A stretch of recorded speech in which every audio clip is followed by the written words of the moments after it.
Our next partner has a product I literally use every day. I'm not joking, you guys. This year, I was looking for a new supplement to take to give me energy, to make sure that I'm getting the vitamins I need, and also the greens that I need. With a schedule like mine, sometimes health can go first. And so I wanted to make sure that I started the year out right. So I am taking Athletic Greens, and it has been great. One of the things that I love about it is that it comes with this awesome packaging where you can have travel packages. And because of my travel schedule, I want to make sure I stay on my routine when I'm traveling. So this comes with a nice cup that I can take on the go with me and my packages and take them in the morning, and I'm all set. And I can incorporate this into my travel schedule. The lifestyle of AG1 is friendly, whether you eat keto, paleo, vegan, dairy-free, gluten-free, all the frees, whatever you call it. This one is safe for you to take. It supports mental health, clarity, and alertness. And that's one of the things I've noticed a difference with me, having more energy and just being at my best. And I think this is helpful for you. Your subscription comes with a year's supply of vitamin D, which is so important to add in these winter months when you don't get as much sunlight. And this is really important for those with us with melanin skin, where it's harder for us to get our vitamin D. In 2020, AG donated over 1.2 million meals to kids in 2020. And so not only are you getting your supplements, but you're doing good because AG is donating meals to kids across the world in 2020.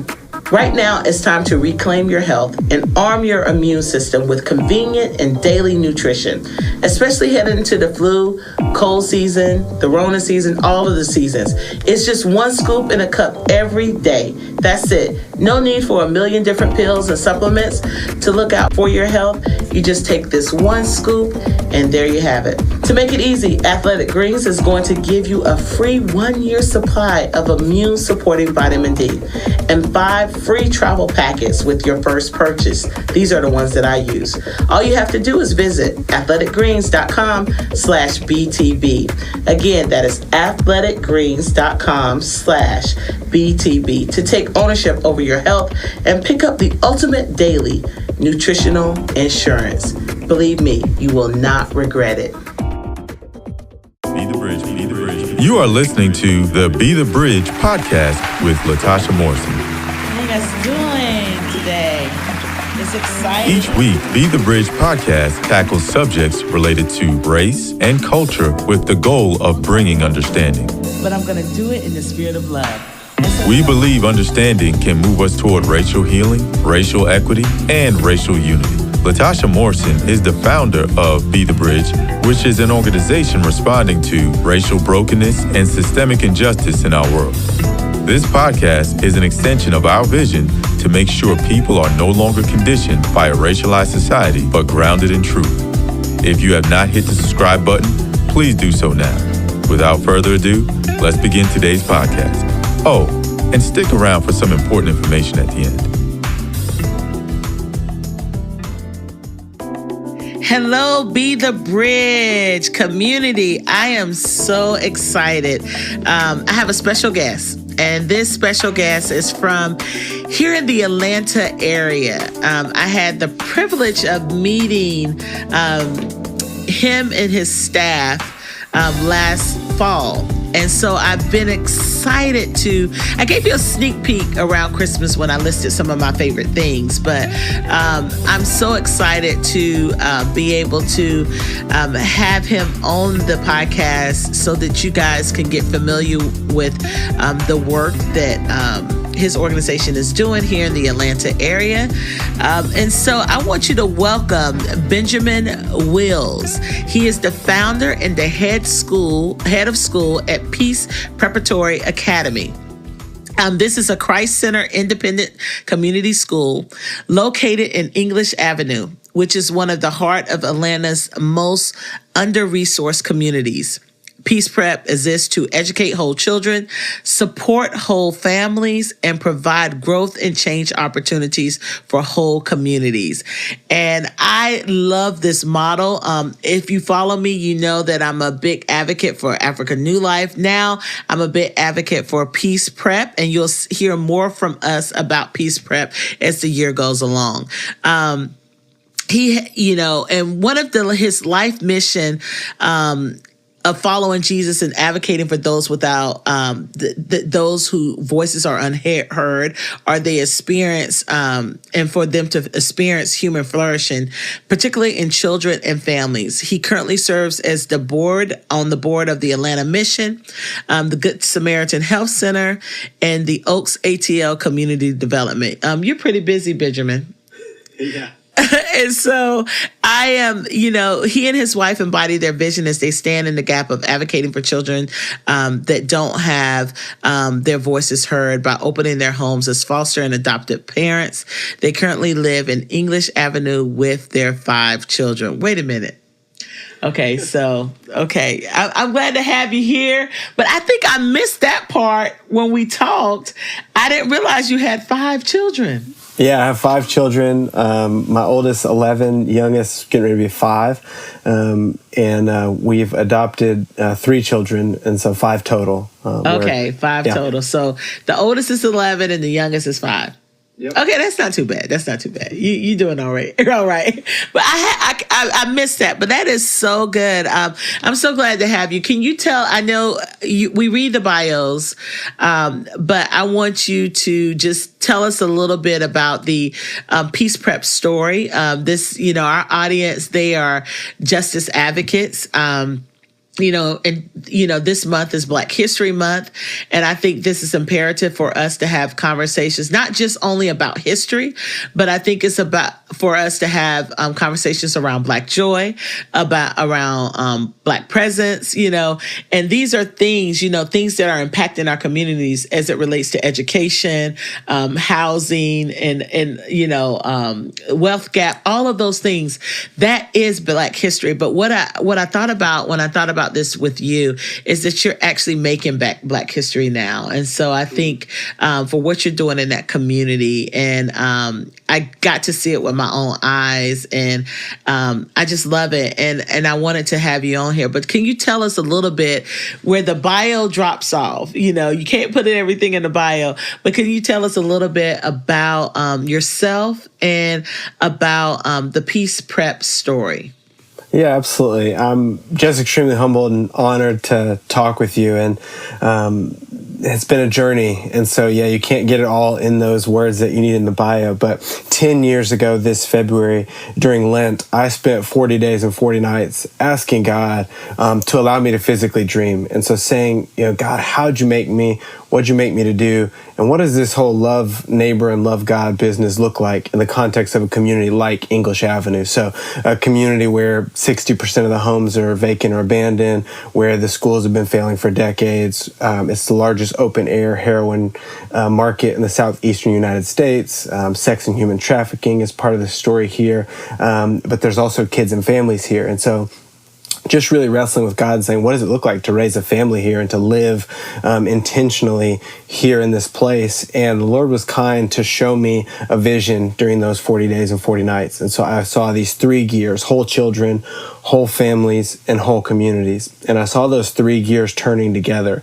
And what I believe God was revealing to me was a picture for systemic justice. We talk a lot about systemic injustice and how the systems are working just as they were intended. But we believe God has a picture for flourishing in the lives of people. And that if there's a place in our city where the life expectancy is 20 years less than other parts of our city, that's an issue that Christ followers should be concerned with. And so we got to work. We started with a school. We planted in 2015 with 12 kids in 1 kindergarten class. We've been adding a grade every year to the point of now we're serving 70 kids in grades pre-K through 6th grade, and we'll keep adding a grade until we get to 12th grade. But we've also started to address housing. So launched another community development ministry to focus on safe, quality, dignified, affordable housing. And so what we're really trying to do is look at the whole ecosystem of which people that God God made are being nourished in, and saying, how can we bring whatever gifts, whatever skills, whatever talents we have and leverage those to see shalom or peace come to be in the life of a child and a family. And so that's the kind of the roots of the work that we're doing. That's so good. And I think it's important for us as, those who embody justice, and we're justice advocates, and we're seeking that shalom, that reconciliation. I think it's important for us to also not, we got to do both, and we have to talk about the problems, but we also have to talk about the solutions. And I think this is a part of the solution to what with some of the systemic issues that we're seeing in our education system, in our housing system, and the approach, like you said, these 3 gears, where it's not that you just said, okay, let's just plant a school in the area, and then, whatever. First of all, you live there in that community. Yeah. Secondly, you're looking at the whole child and the whole family. I love that. Tell us, and I know when I was going through the area, this is an area, and I'm just going to be honest, like I've lived in Atlanta for a while. I moved away and I lived in Austin, Texas. For those of you who still think I'm in Austin, Texas, I'm not in Austin, Texas. I live in the great Atlanta, city of Atlanta right now, although Austin was great too for me. I'm back in Atlanta, but I lived here and then I moved away for 5 years, 5.5 years, and then moved back. This is just an area that I really wasn't familiar with, that I didn't go there. I worked right at Coca-Cola, went to events at Georgia Tech, but it's just never crossing, it's always those railroads or crossing that highway where you get into this geographical, injustice of racism that we have. And, I heard about it, but wasn't familiar with it. So my first time going over there was when I went to Peace Prep, That was my first time going there. And, and a part of me, I'm a little embarrassed to even and say that, because we can be so detached from the injustice and the hurt and the harm in our communities. And but one of the things I saw when I was driving there, I saw all this community development, like new remodeled like apartment complexes. And I was like, wow, this is great. This is awesome. What the city is doing, this is what I thought, right? Yeah. And then I get in and talk to Peace Prep and find out that these are things that you are doing in that community. So tell me a little bit about that. We can come back. Just give me a little, we're going to tell me a little bit about that area, the history of that area, and then why there's such a need for that type of community development, Yeah, so English Avenue, like many communities in our country, if you're not in Atlanta, experienced something called white flight. So in the 50s, as African Americans began to own property and move into English Avenue from the black neighborhoods of the South, Vine City, white people started to leave. And then in the late 50s, as schools were still segregated, they took the white-only school that was in English Avenue and made it a black-only school. And that was incredulous for white people. They couldn't live in a neighborhood where black children would go to school.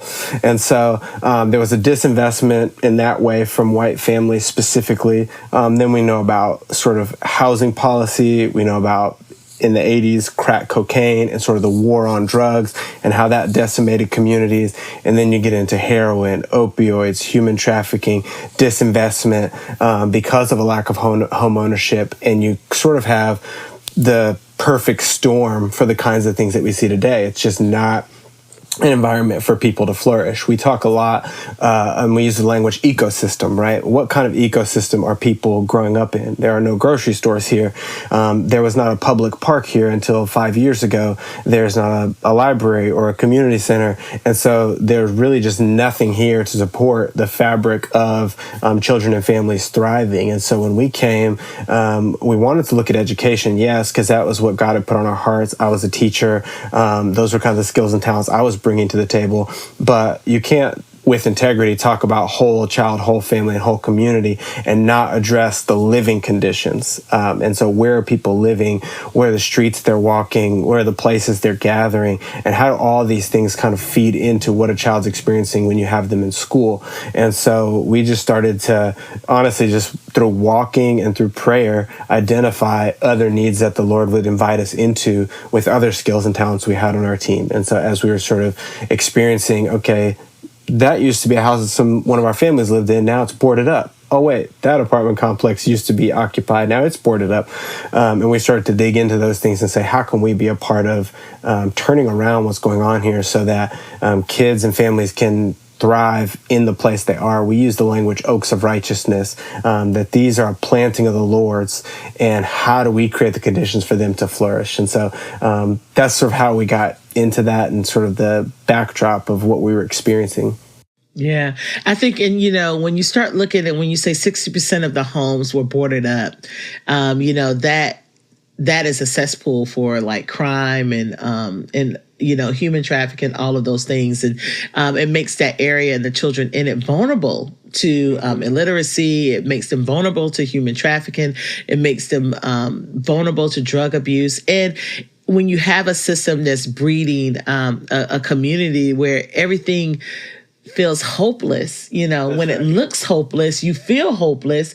And that instills creates lawlessness, and so it's not for us to, like you said, just go in there and build a school and expect people, students to understand math and all the other things when they're dealing with all of this other trauma when they're walking outside of the school, and so I love, one of the things I saw, like, the apartment complexes were so nice that were, that are being redesigned, redeveloped, over there. And that helps people take pride in their community when you see things happening again. And it shouldn't be that these things don't happen until white people begin to move in. These things should happen when brown and black bodies are present. Everyone deserves to live in a community that is safe, that is healthy. Everyone deserves to have a grocery store, and so and then a lot of you may say, well, you could just get in your car and go, some miles down the street. Most people in these communities, they don't have access to transportation, and until you start understanding poverty and the impact of poverty on a community, sometimes we can look through our own personal lens for those solutions. And you really have to do what you call asset development in the community to really understand what the community needs and what they're lacking and why it's lacking. I think it's good for you to understand the historical factors that created what's happening. And you see this all across this country. So it's not just here in Atlanta, but you can look at cities and states all across this country where, especially after desegregation, where you had white flight. And when you're dealing with, when you dealt with redlining, and then you have devaluation of homes that were never revalued, and how we build wealth and all these different things. So there's so many layers. And so these are some of the areas, this is some of the things, the decline that they're looking at in that area. But one of the things you told me about some of the people that came out of that area, and you talked, and then I saw there's this church on the corner, and I know the church, you partner with that church a lot, and so we have a school and a church, in that community. I want you to talk about some of that relationship, but also some of the people that actually came out of that community, that predominantly Black community now in the Atlanta area. Yeah, so some like well-known names that went to the English Avenue Elementary School. So Gladys Knight, some of the Pips, more contemporary Herman Cain, and Maynard Jackson. Maynard Jackson was the first Black mayor of a southern city and was extremely influential in the building of the Atlanta airport, and some other things like that. Dr. King lived in Vine City, which is just south of us, and that was a choice he made to not live in Collier Heights, where a lot of the middle to upper class Black families were moving. It was kind of their own Black suburb. suburb, but he wanted to live closer to people he was serving. And you can see, if you do a quick Google search of Dr. King Vine City, you can see him marching in the streets of Vine City, advocating for housing, the same type of work that we're doing today. And then in our physical building, Andrew Young had his first ever debate for a public office in that space. And so we're really steeped in an area that a lot of the Black history and civil rights leaders that we're learning about, a lot of those things happen in and around this area specifically, but it doesn't really bear that resemblance when you drive through it today. And so one of the things we're really passionate about, and I think you alluded to this in your intro, was, to have clear vision, you have to understand the past, you have to be rooted in the present, and you have to have a vision for the future. And it takes all three of those things. And so we try to do things to even intentionally bring up these conversations and tell these stories so people know, okay, everything you see here is not the full story. This was a thriving community from the 60s to the 80s when access to education was finally granted to these families. You have an elementary school in our community that was a white-only school, which meant that Black students had to go to school only half a day. So this is not 100 years ago. This is, in some people who are still alive today, only had the opportunity to go to school in the morning or after lunch. And so then you think about that. We've created a school where kids can go to school from 7:30 to 5:30, can have breakfast, lunch, and dinner, right?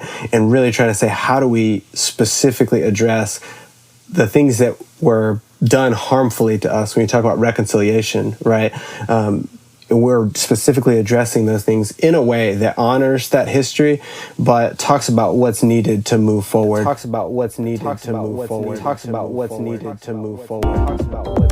A Spoonful of Faith children's book. A Spoonful of Faith children's book is releasing February the 15th, 2022.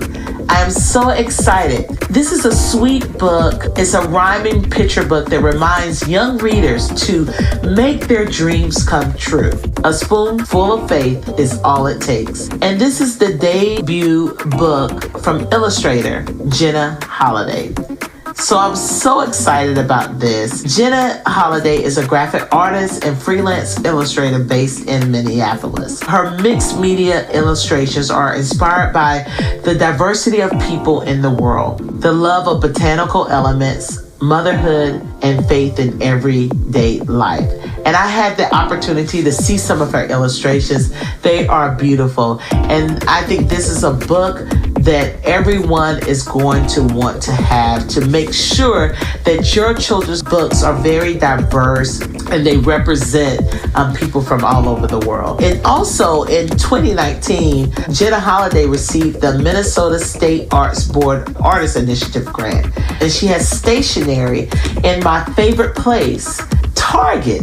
So her book is going to be everywhere, even in Target. So you don't want to miss the debut book for Jenna Holiday, and it's called A Spoonful of Faith children's book. I know a lot of people sometimes hear this motto, and I think the thing that makes Peace Prep really unique is that the whole child perspective, like the whole child, whole community, whole family perspective. And I want you to talk about how that kind of functions, within there, because there was a question that when I was there and I asked you that question and you were like, no, our parents are working at it. Because I asked you the question, I said, well, this is like a private school. Peace Prep is considered like a private school. And so I said, do the parents of the children who are actually here, do they have to like serve or volunteer? And you were like, because you see that all the time, where it's like, if in order for your child to go here and you don't have to pay tuition, you gotta, do all these hours or whatever. And you said, we don't put that burden on our parents. Mm-hmm. And so I want you to talk a little bit about that holistic approach and how that looks for the family in particular. Yeah. And so I'll say this without throwing other models under the bus, but you have this sort of movement in American history recently of charter schools, right? High-performing charter schools in low-income communities. And I think what we see with those oftentimes is they set this bar really high so that if you don't meet these certain qualifications, you're not going to come there and you're not going to fit in. And so what that becomes is you're really skimming the cream off the top. And we feel like what the scriptures call us to as Christ followers is really to go the furthest depth, right? You leave the 99 to go find the one. You turn over the whole house to find the coin. You're really looking intentionally for those kids and those families that are not seen and that are not heard.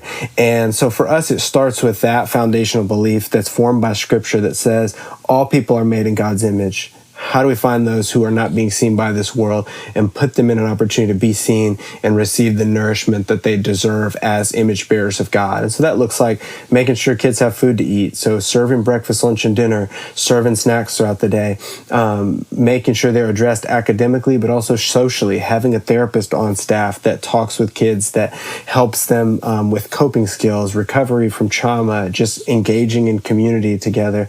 It looks like incorporating a biblical worldview to everything that we do through it, something we call morning prayer. So starting all the kids off with a creed that the very first things they say in the day are, I'm valuable because Jesus died for me. And then it looks like addressing their parents in that same way, saying, hey, you are an image bearer of God. You have something to offer us, to show us about the very image of God. So we honor you. We value you. We want to engage you in community, and we want to address you from a place of want and need, and not just prescribe to you something that we think from our worldview, right? Like if you've been to college or if you've lived any life of privilege, then you have filters that you see the world through. And to say that those are the right ways to see the world dishonors people who are made in God's image. And so we're restoring dignity to people by saying, you teach me something about God.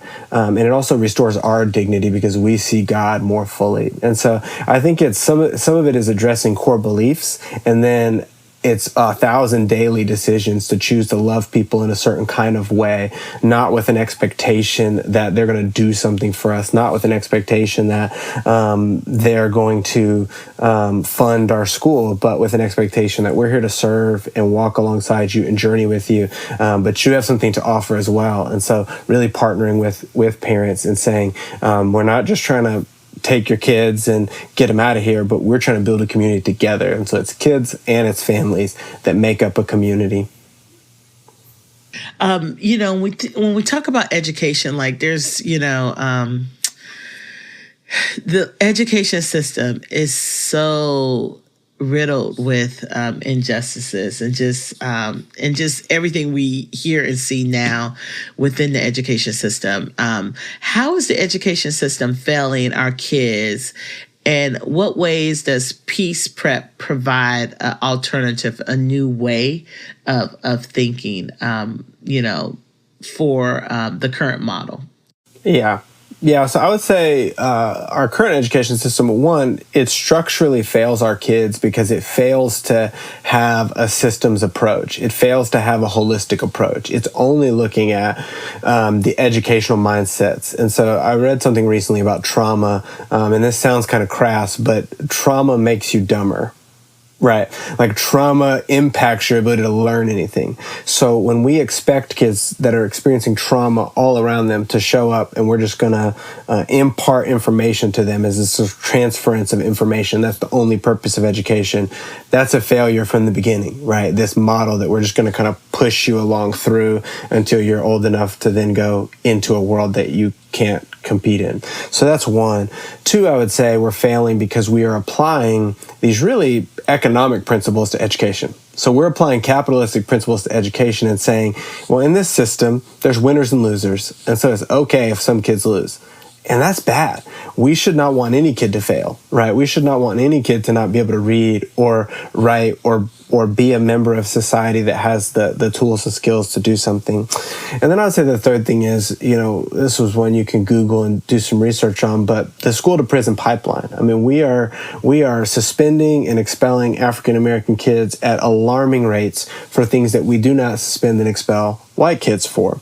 And what this does is it starts to put them on a path or a trajectory towards the criminal justice system, which is very, very bad. And so I think it's the overarching theme here is that we have bad mindsets about what humans are and what vulnerable humans are specifically, right, as children. And we've got to rethink education from a more human-centered approach. I think Brian Stevenson says it really well when he says the opposite of criminalization is humanization. And I think that could be applied to the education system as well, that we have to start looking at these kids as image bearers of God, worth our every bit of our investment in. We have to start having conversations about equity and not equality. We have to start having conversations about how kids in Black and brown communities learn differently than in white communities, or just impoverished communities versus flourishing communities. And we have to start to approach from a more human-centered type way and say, it's not just about me giving you information. It's about really me teaching you to become something from a place of belonging. And so we really want to say that education is about creating a community where you feel safe to explore your core identity, and then where you can be launched into the world with the tools to live that out.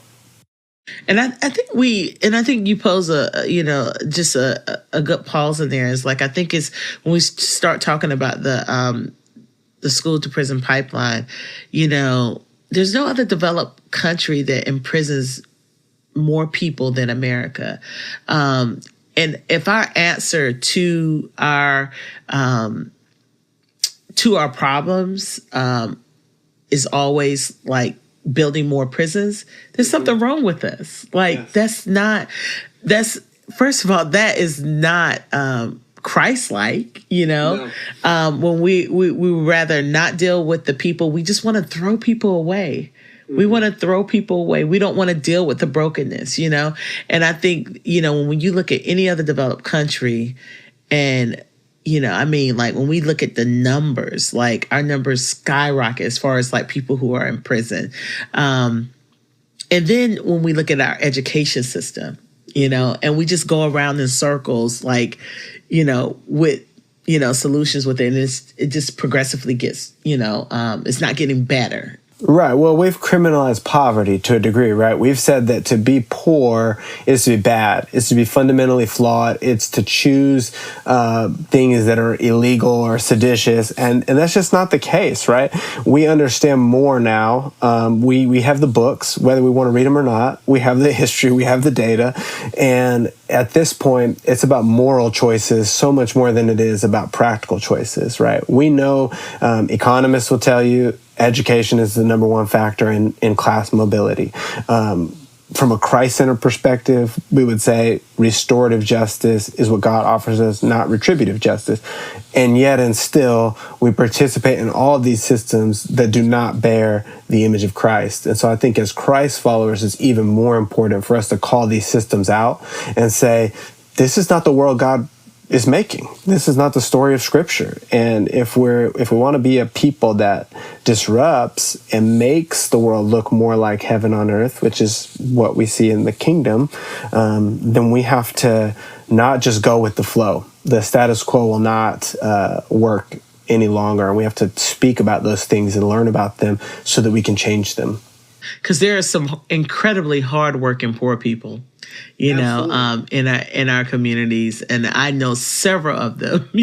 Some in my family. And I think that's the same thing. We see that when we look at other countries. And I think it's we'll look at building a school and resources as it relates to other countries, but not thinking about our education system and the breakdown here within America. Like there's a way. I don't feel like it's an either or. I think it's a both and, that we can do both. And so that's really important. I wanted you to tell me maybe a story of community transformation that is happening in the area with maybe a family or something that's happened through your school, but just a story of transformation that's happening. Yeah, I mean, I would say it's so many kids and it's so many families, right? I always tell people it's a miracle to walk through our halls and to see our kids and to see the joy that they offer and to see them learning to read and to see them learning to do the things that they're able to do from the circumstances that we know they come. And so we see it every day. And I think in terms of specific kids and specific families, I would say the ones that have moved into the housing that you described earlier. So about 4 years ago, we just said, if we want kids to be here for 13, 14 years, right, pre-K through 12th grade, then we have to address the living conditions and we have to create conditions in which people can stay. And so if our neighborhood changes, but we're the property owners, then we can control rent prices and we can control quality and we can really do something about this.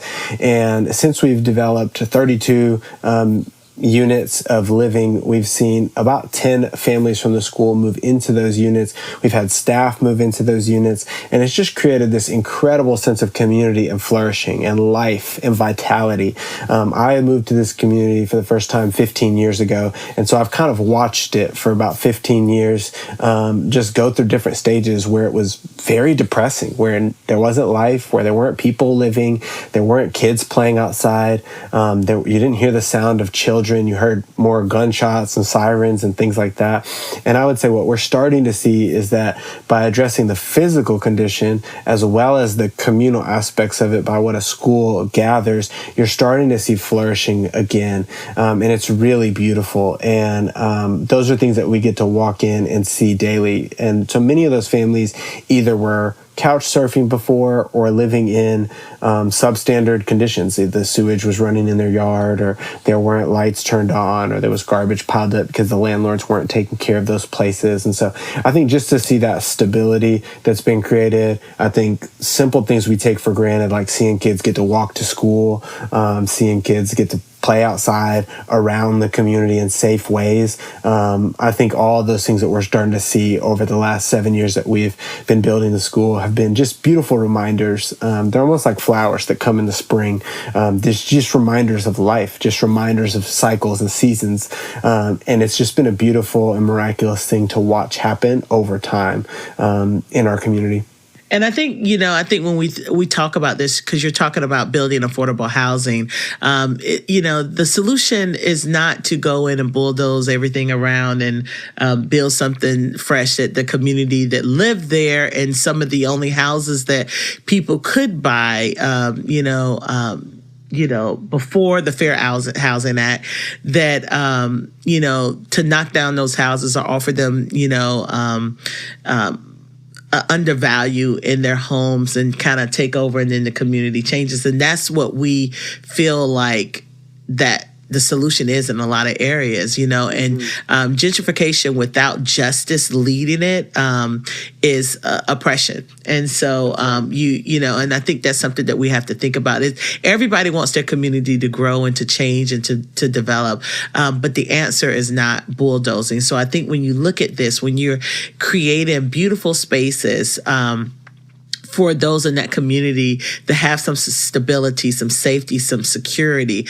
Because what happens, it scatters the community and then they go somewhere else where they're living in the same conditions. And then holding landlords accountable that have these apartment complexes that are not doing any repairs on them. They have lead, paint, or, just they should not have people living in them. I think there's accountability with that type of ownership too that has to be addressed.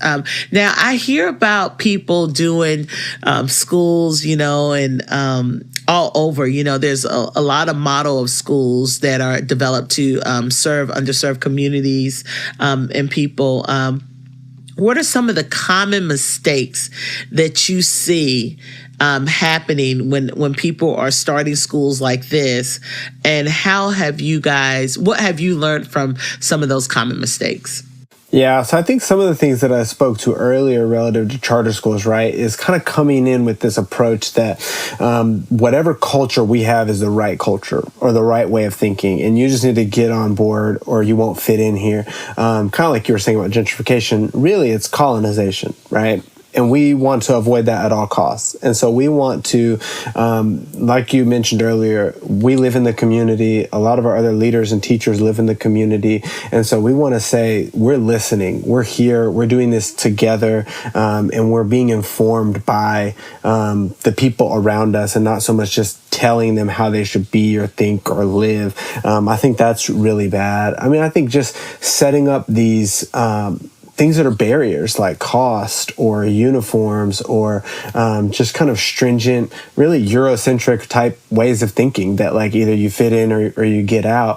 I think those can be really harmful things. I think even the language you use is important. And so, we often don't say we're a private Christian school. So we like to say we're an independent, Christ-centered community school, right? And so even choosing language that becomes more inclusive and more inviting. And I think just being willing to have those really hard conversations and being willing to address our biases and say, like, is this really because this is the best thing, or is it just because this is what we've always seen? And so I think for us, like, trying to prescribe things, trying to take cookie cutters, trying to take models and put them in places can cause harm. And not always, but it can. So I think it's just really important to be contextually rooted. And I think that's what's been a difference for us, is that we're really rooted in a specific context. And so everything we do might not work in another community. It might not work another neighborhood in Atlanta.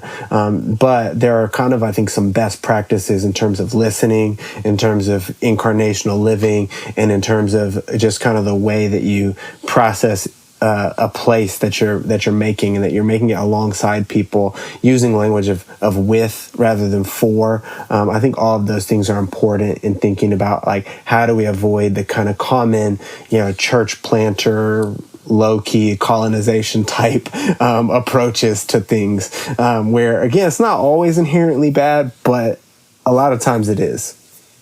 And I like the way that's the other thing I noticed, that, a lot of times you'll see a church and they may have a school that meets there, or, they, allow a school to use their building, But what I notice is that this is a school that allows a church to kind of, utilize. So it's like kind of like a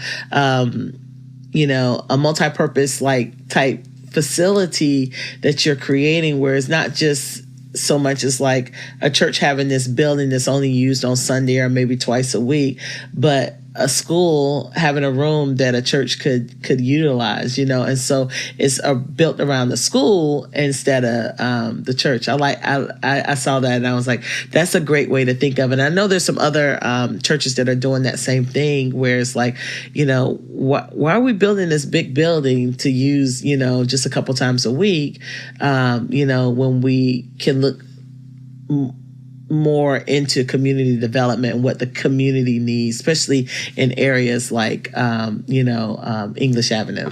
Yeah, for sure. And I think this is what you see Jesus doing, right? You see Jesus addressing constantly the physical condition of people, right? Giving sight to the blind, the lame walk, the deaf are made to hear, the mute made to speak. There is a real connection to the tangible lived experience someone has and their ability to walk with Jesus in a spiritual way. And so I think we always see Jesus addressing both. We always see Jesus looking at the whole person, saying, you're going to be physically restored and spiritually restored. And I think that's the kind of model we want to try to offer the world, is to say, it's great to get people into church on Sundays. It's great to try to walk with them in some kind of small group or discipleship group. But a lot of these communities just don't operate in that way, and community is experienced in such different ways. And so if you really want to meet people where they are, then what is the expression of your body of believers from Monday to Saturday? What's that look like? And that's what we've tried to address, is to say we're a committed group of Christ followers. There's 20 some odd people on our staff who all follow and love Jesus in our own ways, walking with people. And we think that will make as much of an impact, if not more, than what a church could make on a Sunday morning. We're really participating in the discipleship of kids and families by spending 40 hours a week with them. Yeah. And I know it's like a lot of people have a heart, to work in these communities. And it's not so much as just about, only about loving God, but we have to look at the lens, and we live in a racialized society. And so there are things that we've ingested that allow us to have distorted views of one another. And so, how do you deal with the cultural challenges and differences between staff and students? Yeah, so I think it comes from, again, that like ethos, or like what is the ecosystem that you're kind of working in. And so I would say from staff all the way up to our board, we have tried to build a new kind of system. We believe that is the most effective way to be anti-racist, is to build something else, right? Like if the systems we know have inherent kind of racism built into them, then we have to build something new. That's effectively anti-racist work. And that's from a structural standpoint. But then I think it's all the daily decisions that you make. It's the willingness to lean into that hard conversation when somebody says something that sounds off to you, being willing to say, confront in love and say, hey, this is how you said that. This is how I heard it. I wonder if you could think about that differently, because it might make the children feel a particular kind of way. Then it goes into curriculum choices. Like, are we choosing curriculums and stories that represent the people group that we're teaching to? Are we introducing people, our children who are primarily Black and brown, to people throughout history that have made contributions, not just in February, like all year long? Are we talking about the great things that Black people have done for this world? Yeah, all day. And then I think that restorative practices, right? So our discipline structure is restorative practices versus kind of these retributive policies of suspension or expulsion. And so everything that we do, you see us, with the kids that are having the most trouble, you see us pulling them closer as opposed to pushing them away. And so I think it's the structural things, but it's also just the choices you make on a daily basis, and constantly asking ourselves, how are we laying down our privilege, laying down our power to effectively be present with a people group that is here so that they can flourish. And so I think all of our staff that are non-brown or Black are invited into a process that's really welcoming and warm. It's not like, hey, don't be white. Like, you're white, that's okay. But it's like, hey, here's another perspective. And I think when we develop real authentic relationship within that community, really powerful things can happen over a long period of time. But I think it's that committing to each other and saying, here's what we're doing here. We're not going to mince words about it. We are trying to be anti-racist in a world that is racialized, to use your language, and that's going to be hard. But here's what we're committed to, and here's how we're going to continue to think through it, and here's why we're thinking through it. Yeah, that's good. What current projects are you working on at Peace Prep? Oh, we have two really, really exciting projects. We're in the early stages of a capital campaign to actually build a 35,000 square foot facility. So our community didn't have a school for 20 years. The school that was here closed mid-90s and has been kind of falling in on itself. And so we believe it's really important for the community, for those walking by, driving by, passing by, to see a beautiful school building that represents the hopes and dreams and a future for our community, an institutional anchor that can be on the corner that we believe the Lord's doing a powerful work. And so we're trying to build a 35,000 square foot facility. It's a $15 million project. And we believe that it's going to have enough classrooms for pre-K through 12, a gym, a library, some community aspects, and a full commercial kitchen. So really will enhance the life of our community in more ways than just through the school. And then another project we're working on, which will be even shorter term than that one, is we did bulldoze one property that we owned. There was a house kind of that sat between our school campus and our apartments. That was that hub for activity that you talked about. You know, you would frequently see somebody drive up, drop a suitcase, somebody else comes in an Uber, gets the suitcase, that kind of thing. We took that house down, and we're actually going to build in its place 3 units of retail and 6 more units of housing on top of that. And so we'll have a corner store, which will have, a market where people can get fresh food. We'll have a barbershop where people can spend time and get their hair cut. And then we'll have a laundromat for our tenants. So they'll have key card access to a laundry facility as well as a leasing office. And then that'll allow us to have 6 more units of housing. And so project's going to start next month.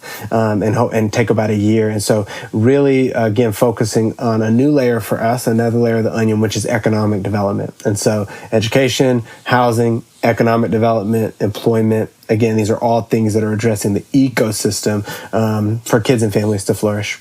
And I love the idea. If you understand what barbershops and beauty salons mean in our community, like this was the hub where wisdom and nuggets and all those things are taught and learned. That's right. I just from my youngest childhoods, I was fortunate to be able to go to a salon and just have great memories about that, and even taking my little brother to the barbershop. Like, I mean, you can bust a gut in there laughing and just all kinds of things. So I think that's something good when you think about our communities having some of those staple things, and in the community. So I'm excited about that. And so you said you break ground when? Next month. Okay, next month. And we're going to put everything, March or February. Sometime, but yeah, March. Okay, cool. And we're going to put all this information up. So those of you who want to get involved, if you're in the Atlanta area, if you're not and you want to donate towards this, we're going to have all that information up. I wanted to,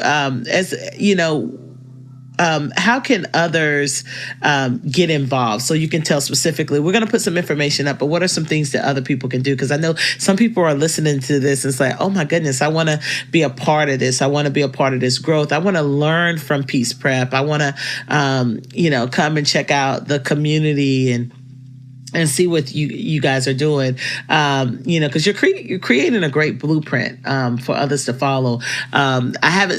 I know this is happening, throughout our country, but I haven't heard of a lot of it. And so it's good to have this right here in the Atlanta area. And I think it's so instrumental when you think about this as the birthplace of the civil rights movement, for this to be happening in that area. It's just really significant. And so some of these people that, went to these schools, we need to get them on board too, with this. But how can others get involved? Yeah, that's a great question. And I think it's fun to talk about it on this podcast because we had somebody who listened to an episode you did with Lecrae, who heard about us and then ended up coming to volunteer at our golf tournament. They came from Alabama to volunteer at our golf tournament, and then they came and spent some time with us on campus. And so it's a good reminder that come and see.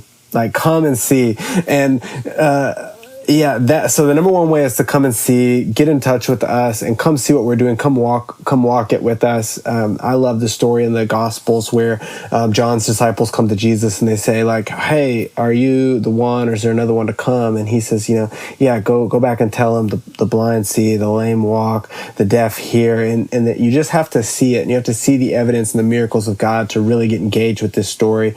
So you can find more information about that on our website. You can go to www.peaceprep.com. You can follow us on social media on Instagram and Twitter at Peace Prep or Peace Prep Academy or Peace Preparatory Academy on Facebook. But get involved. You can sign up to receive our newsletter. You could become a monthly partner, our Peace Partners who give on a monthly basis. Or you can just follow what we're doing. Just watch it. We send lots of information out through our website, through our podcast, through different channels because we want people to know what God is doing in such a way that they want to go do it in other parts of their life. So we know some people will come and they'll get involved with what we're doing specifically, and that's great. And we know some people will come and be inspired and then go do it somewhere else, and that's also great. And so we love to be a learning lab if we can. So come walk the grounds with us, come see what we're doing, and then connect with us and stay connected to us. What's next for Peace Prep? So I know you're building, doing some economic development, and you have this plan for this new school. What else? What's next for Peace Prep? Yeah, so middle school. So we're going to have 7th grade next year. We have 6th grade this year, which is kind of middle school. But yeah, getting into middle school, we're going to relaunch our after school program, hopefully as the weather starts to warm up and COVID starts to do something different. Those are a couple big things on our plate. And so if you're looking for a great school to work at, we're getting ready to kind of release all of our job postings. We'll have a lot of positions available next year for our growth. And then we're hoping to get to 100 kids next year, which will be really exciting for us. That's a milestone in growth. And we're just excited to really do more of what we do and at a greater depth, to continue loving and serving kids and continuing to grow our roots in this community, and just opening our hands to say, Lord, whatever you have for us, we want to walk in it. Okay, so growing to 100 kids, open middle school. Good luck with that. Middle school students are the best. And I know some people are listening and said, what? I have one. Nah. But they are. It's such a just critical, it's critical years, and that's when you really begin to see, some of the cultural and racial divisions happening in that sixth grade year, some of the beginning stages of middle school. And so I think there's a lot that could be done, within that age range that can benefit society as a whole if we really focused on it and leaned into that and not try to pretend like it doesn't happen or it doesn't exist. Yeah, I was a middle school teacher, so I have a special heart for that age group, because I think, they're right on that cusp of, they still listen to you a little bit and they can be influenced, and then they start to get to 8th grade and have a mind of their own. And you can see kids do some really amazing things in the world. I still talk to several of my students. One of them comes back and substitutes at Peace Prep all the time. She's graduated college now. And it's just special to see kids start to get excited about something. And we really get the opportunity to water what the Lord is doing in their lives. And so I think, we're really excited about this next season for us. It'll be, we're in the middle of our 7th year. And so I think the Lord does something with 7s too. So I'm excited to see what the Lord does to just increase what he's already done in these first 7 years. 7 years. I love it. So what are the things that, I always ask this question with the guests on the Be the Bridge podcast, because we talk a lot about lament, because we feel like that is a process of reconciliation, and it's something that we don't do well as the church as a whole, and I think it's a good to practice, because lament, I believe, leads us toward hope. It is a part of our way of worshiping God and communing with God. What are some things that you're lamenting right now? Yeah, I think I'm lamenting the reality that schools like ours have to exist, right? There is something I would say, again, for people to kind of dig into the history of this, in the South specifically, white Christians are really the ones who kind of established private schools as a mechanism to maintain segregation. So it was a very racist intent in the initial creation of white Christian schools, Christian private schools. And I think I lament the reality that we still have to convince people that kids are worth investing in this way, that people still ask a lot of questions about how much it costs and why this and why that. And you have to really prove to people that this place deserves to exist. I think I also lament the reality that there are generations in our community who didn't get to experience what we're creating. There are parents, there are grandparents who, in a sense, are still hopeless, right? They don't believe that there's anything else that's possible. And I lament the reality that 20-year life expectancy gap exists in our community, because a lot of kids die young and a lot of kids don't get to even finish school. And so, by the Lord's grace, and we haven't had to experience any loss like that in our history, but we've seen the funerals of kids who either died to violence or were run over, or just the different things that we know happen all around. And so I just lament the fact that the conditions in our community are not for the flourishing of people. And that's sad. But they're, like you said, we're not without hope. But there are some really just sad realities about the situations that our kids and families walk in and out of on a daily basis. And there is something that we need to own in order for real reconciliation to happen. I think that we have to own that Christian people perpetuated systems of injustice to the point that we're still trying to change a trajectory in the life of someone. And I think that is something we have to be honest about and lament. Yeah. So good. Thank you so much for sharing that. And it's kind of like we don't want to continue to repeat the mistakes of history and perpetuate, injustice and acts of racism, within the body of Christ. And we see that, and that's what so many of us Christians are lamenting, this denial, this deflection, and this defense, of racism and systemic racism and the impact of that and how the church played a major role.